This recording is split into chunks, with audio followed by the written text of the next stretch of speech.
Imaginemos este escenario por un momento. Es sábado, 4 de la tarde. El sol está, pegando a plomo en el parque. Y hay una patrulla de jóvenes que lleva, no sé, 40 minutos intentando levantar una torre de pionerismo. Y me imagino que la estructura se está inclinando peligrosamente hacia un lado, ¿no? Híjole, peligrosamente hacia la izquierda por un amarre que está fatal. Y como adulto voluntario que está ahí observando, o sea, cada fibra de tu ser grita por acercarte, quitarles la cuerda de las manos y decirles, a ver, presten atención. El nulo se hace así, para que tenga atención. Claro. Es el instinto más natural del mundo para cualquiera que esté a cargo. Pues sí, es un instinto casi de supervivencia, digamos. Venimos de un sistema, y hablo de la educación en general, donde la eficiencia y tener la respuesta correcta lo es absolutamente todo. Totalmente. Pero si damos un paso atrás y analizamos el modelo educativo actual del escultismo, intervenir de esa manera directa, o sea, dando la solución, arruina por completo la lección real que está sucediendo en ese momento. Y justo ahí está la herida abierta para muchos, porque este análisis a fondo está dedicado a quienes viven esa frustración cada fin de semana. O sea, a los scouters que están en pleno proceso de actualización del programa de jóvenes, el famoso PJTAROS. Exacto. Es un cambio de chip importante. Bastante. Y la misión de hoy en esta charla es desmitificar una de las herramientas que sustituyen a ese impulso de dar órdenes, que son las preguntas orientadoras. Pero confieso que, desde la perspectiva de alguien que está en el lodo con los muchachos, pues hacer preguntas cuando algo está saliendo mal se siente como una pérdida de tiempo. Ajá, entiendo perfecto. Digo, ¿por qué no simplemente darles la instrucción y avanzar con el programa? Porque el objetivo no es construir una torre perfecta. El objetivo real es construir la autonomía de ese joven. O sea, si resolvemos el problema logístico de la torre dándoles la instrucción directa, el GPS ya trazado por nosotros, pues sí, tenemos una estructura funcional. Que no se cae. Exacto, que no se cae. Pero acabamos de robarles el proceso cognitivo de enfrentarse a un obstáculo. Y aquí la pedagogía activa nos dice algo clave. Las preguntas orientadoras no son un simple adorno conversacional, no son para sonar amables. Ah, no. No, son herramientas de apoyo diseñadas biológicamente para promover el diagnóstico, la autoevaluación y la gestión del autoconocimiento de los chavos. Fomentan algo que una orden directa jamás va a lograr, que es la proactividad. A ver, entiendo la teoría. O sea, suena impecable en los manuales. Pero bajemos esto a la realidad del terreno. A ver. Hay muchos adultos voluntarios que llevan, 10, 15, 20 años operando bajo un esquema muy tradicional. Para un scouter de la vieja guardia, pasar de ser el instructor experto a ser alguien que solamente hace preguntas, se puede sentir como si estuviéramos, pues no sé, bajando el nivel o volviendo el escultismo algo muy ligero. Sí, como si perdiera a rigor. Exactamente. Entonces, si las preguntas orientadoras son la nueva herramienta principal, necesitamos entender qué son y qué no son, porque el riesgo de que esto se convierta en una especie de examen oral de la escuela es altísimo. Y ese es, de hecho, el error de implementación más común que vemos. O sea, las fuentes del programa son muy, pero muy enfáticas en delimitar lo que no son estas herramientas. Para empezar, no son un checklist. ¿Ok? ¿No es ir palomeando cosas? Exacto. No es una lista de retos a palomear. Y definitivamente no son un cuestionario técnico disfrazado de charla para evaluar si el chico memorizó el manual. Ni mucho menos un interrogatorio policial donde el adulto busca acorralar al joven para ver si se equivoca. Híjole, eso pasa muchísimo. Pasa todo el tiempo. La regla de oro aquí, y esto es lo que rompe el paradigma educativo tradicional, es que no hay respuestas correctas o falsas. A ver, espérame, pausa ahí. Porque si un muchacho está haciendo un amarre cuadrado, que claramente se va a desbaratar, y yo le pregunto cómo crees que eso va a soportar el peso, y me responde, pues yo creo que sí, aguanta. Ajá. Ahí hay una respuesta que es fácticamente incorrecta. O sea, la gravedad no perdona, se va a caer. Tienes toda la razón en cuanto a la física. Hay una respuesta técnicamente ineficiente, sí, pero la respuesta del muchacho refleja su nivel actual de comprensión. O sea, al no calificar su respuesta como falsa de inmediato, eliminamos el miedo a equivocarse. Ok, entiendo. Y justo ahí es donde el rol del adulto adquiere una dimensión muchísimo más compleja que la de un simple instructor. El scouter tiene la obligación, y esto es clave, de crear un ambiente de confianza absoluta que está anclado en la política de a salvo del peligro. ¿Qué es la seguridad de los muchachos en todo momento? Exacto. Pero hablamos también de seguridad emocional.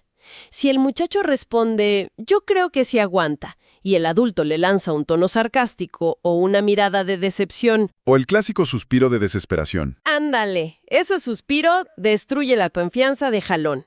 El adulto es un facilitador que brinda apoyo. Su trabajo ahí es decir, de acuerdo, vamos a ponerle peso a ver qué pasa. O sea que el adulto funciona como una especie de barandal de contención. Digo, no les das el mapa resuelto, más bien les entregas una brújula pedagógica y caminas a su lado garantizando que no caigan en un barranco real. Pero dejas que ellos tracen la ruta, aunque esa ruta implique, pues, tropezar con un par de piedras. Totalmente. El concepto de la brújula ayuda muchísimo a visualizarlo. Pero la clave de esa brújula es cuándo y cómo se saca del bolsillo. Los documentos sugieren que estas preguntas deben surgir de manera súper casual. ¿Casual cómo? O sea, caminando por el bosque, cocinando, en medio de un juego. Porque si un scouter sienta a un joven en una silla, saca una tabla con clip y empieza a disparar preguntas, el joven automáticamente levanta sus defensas. Siente que lo mandaron a la dirección, claro. Siente que está en la oficina del director de la escuela y se bloquea. Pues el contexto dicta la recepción, de eso es un hecho. Y ya que hablamos de cuándo usar esta herramienta, creo que necesitamos meter las manos a la masa con ejemplos. Me parece perfecto. ¿Cómo se ve esto a lo largo de un proyecto real? Digo, todo en el programa se rige por el ciclo de programa, el famoso acrónimo PR, que es planear, ejecutar y revisar. Ajá, el ciclo básico. Arranquemos con el inicio, que sería la etapa de planeación. Los chavos se sientan y dicen que quieren hacer un proyecto. ¿Cómo entra la pregunta orientadora ahí en ese momento para no sonar como un auditor de calidad? Pues mira, en la fase de planeación, el objetivo del adulto es detonar inquietudes y diagnosticar desde dónde parten los muchachos. En lugar de llegar y, no sé, imponer el tema diciendo, este mes vamos a aprender sobre ecología. ¿Qué es lo que se hacía antes? Exacto. En vez de eso, el scouter escucha una idea y usa pronombres interrogativos abiertos. Digamos que los jóvenes quieren hacer un huerto comunitario. Tú no les dices cómo hacerlo. Les preguntas, por ejemplo, ¿qué elementos conocen sobre el tipo de suelo que tenemos en esta zona? Ok, vas evaluando qué tanto saben. Exacto. O les preguntas, ¿con qué recursos cuentan en este momento? Pero la pregunta orientadora más poderosa en esta etapa, la que de verdad cambia todo el sentido del proyecto, es ¿por qué y para qué quieren hacer esto? Claro, porque ese para qué los obliga a salir de la simple logística y entrar al propósito real. Digo, si responden para ganar una insignia y ya, pues el scouter sabe que el diagnóstico indica una motivación externa y hay bastante trabajo por hacer ahí. Exactamente. Te da un termómetro perfecto. Ahora, pasemos a la siguiente etapa. Digamos que ya planearon el bendito huerto. Pasamos a la etapa de desarrollo, la ejecución. Ajá. Ya están sembrando, ya tienen las palas en la mano, están sudando, y aquí vuelvo a mi rol de scouter frustrado de hace rato. A ver, dime. ¿Qué pasa si en plena ejecución el plan es un reverendo desastre?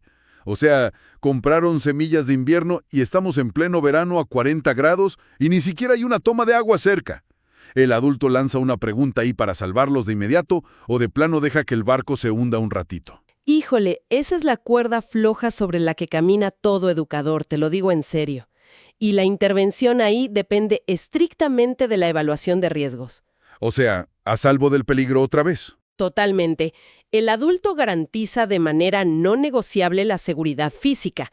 Si el desastre implica que alguien se va a lastimar, intervienes de inmediato y detienes la actividad, sin dudarlo. Lógico. Pero si el desastre es puramente logístico, si el huerto simplemente no va a dar ni un solo tomate porque plantaron mal, permitimos el fracaso educativo. O sea, dejamos que se queme el arroz siempre y cuando no se incendie la cocina entera. Me encanta esa analogía. Sí, y una vez que el arroz se quemó, en lugar de echarles el clásico "se los dije, no me hicieron caso, yo tenía la razón", Queda mucha tentación decirlo. da muchísima, pero te la aguantas. Ahí entra la pregunta orientadora en tiempo real para ajustar el rumbo sin dar la solución. El scouter se acerca y pregunta algo como, viendo cómo está el clima y el tipo de semillas que trajeron, ¿qué efecto tendrá si seguimos por este camino? Órale, ¿O dónde podemos encontrar alternativas si vemos que este cultivo va a fallar? El objetivo biológico de esa pregunta es obligar al lóbulo frontal del adolescente a anticipar consecuencias. Que es algo que por naturaleza les cuesta muchísimo a esa edad. Les cuesta muchísimo, pero así el fracaso logístico se convierte en su material de estudio principal. Fíjate que eso me hace pensar que si el proyecto terminó mal, la tercera etapa, que es la revisión o el cierre, debe ser un campo minado. Porque, tradicionalmente el cierre de un proyecto es el momento de sacar la pluma roja, sentarse y evaluar del 1 al 10. Claro, pero por eso las fuentes del programa hacen un énfasis gigantesco en que el cierre no es para calificar a nadie. Entonces, ¿para qué es? Y ojo aquí, medible no significa ponerles un 8 o un 9. Significa medir impactos. Las preguntas en esta etapa buscan introspección pura. A ver, dame un ejemplo de eso. Preguntas como ¿a quiénes benefició realmente esto que hicimos? O ¿cuáles fueron los impactos de los errores que cometimos durante el proceso?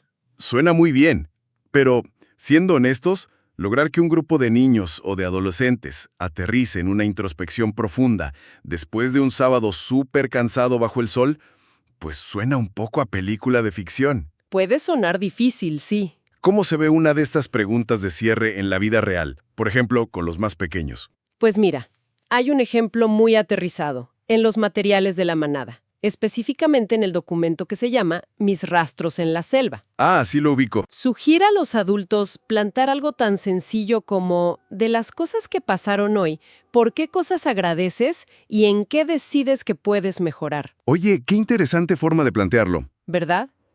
Nota la construcción de la frase. El scouter no está preguntando qué hiciste mal.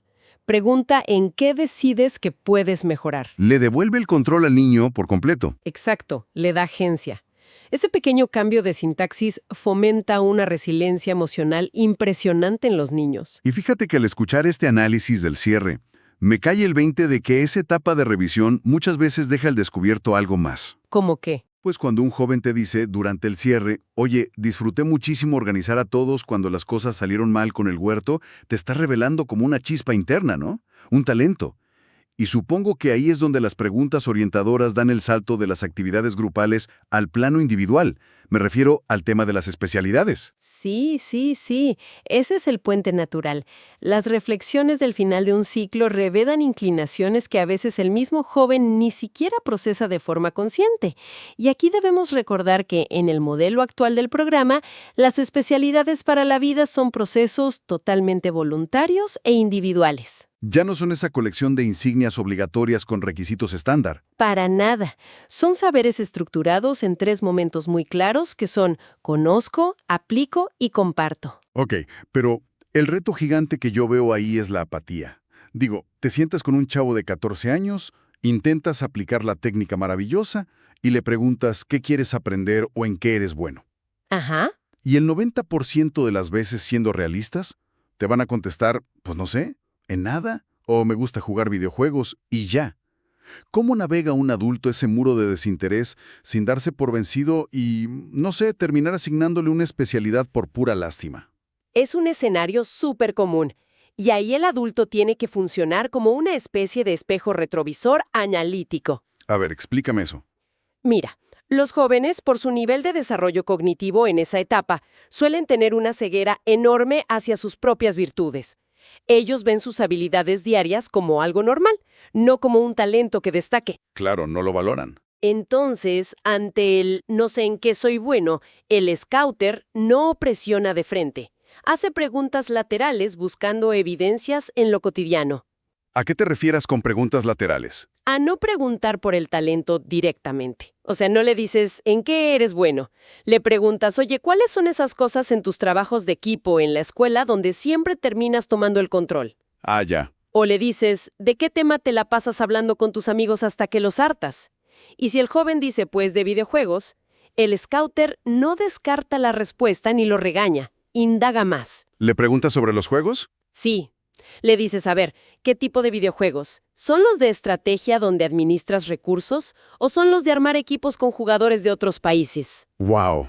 Claro. Y de pronto te das cuenta de que no estamos hablando de ocio, Estamos hablando de gestión de recursos o de habilidades de comunicación intercultural. Híjole, eso requiere que el adulto preste una atención brutal a los detalles de la vida del joven. O sea, agarras ese hilo, le muestras que eso en realidad es una habilidad, y luego, ¿cómo lo conviertes en una especialidad formal? Porque, jugar en tu cuarto sigue siendo un pasatiempo aislado. Ahí es donde entra la fase de comparto que mencionábamos antes. La pregunta orientadora final para detonar la especialidad sería: ¿cómo puedes poner esto que dominas al servicio de los demás? Qué buena pregunta. Y es fascinante ver lo que sucede en el cerebro del joven cuando se le plantea ese reto directo. El chavo que armaba redes en videojuegos termina diseñando toda la logística de comunicación de un evento del grupo. Le da un giro completo. Sí, el pasatiempo adquiere utilidad social. Y esa al final del día es la esencia del escultismo. E incluso el adulto usa preguntas para ayudarle a tejer su red de apoyo.